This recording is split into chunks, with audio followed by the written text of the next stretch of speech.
Ferns surrounded, the Falcon flows by.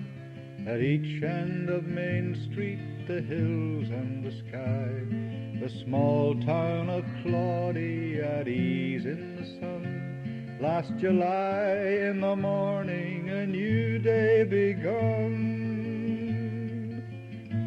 How peaceful and pretty if the moment could stop. McElhinney is straightening things in his shop. His wife is outside serving petrol, and then a child takes a cloth to a big window pane. And McCloskey is taking the weight off his feet. McClellan and Miller are sweeping the street, delivering milk at the Beaufort Hotel. Young Temple is enjoying his first job quite well. And Mrs. McLaughlin is scrubbing her floor. Artie Hone's crossing the street to a door. Mrs. Brown, looking around for her cat, goes off up an entry. What's strange about that? Not much, but before she comes back to the road, the strange car parked outside her house will explode.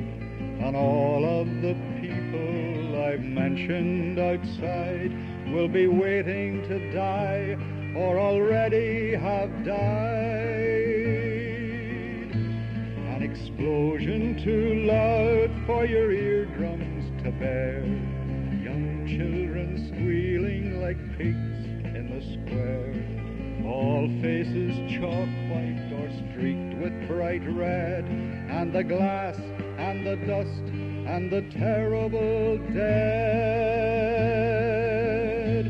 For an old lady's legs are blown off, and the head of a man's hanging open, and still he's not dead. He is shrieking for mercy while his son stands and stares, and then suddenly, quick, disappears. And Christ, little Catherine Aiken is dead.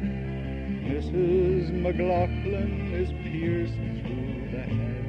Meanwhile to Dungiven the killers have gone, and they're finding it hard to get through on the phone.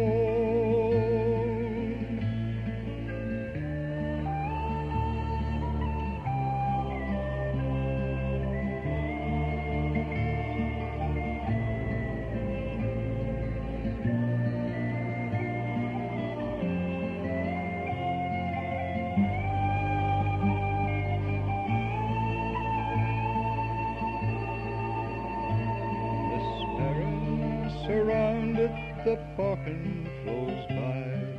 At each end of Main Street, the hills and the sky. The small town of Claudy at ease in the sun. Last July in the morning, a new day begun.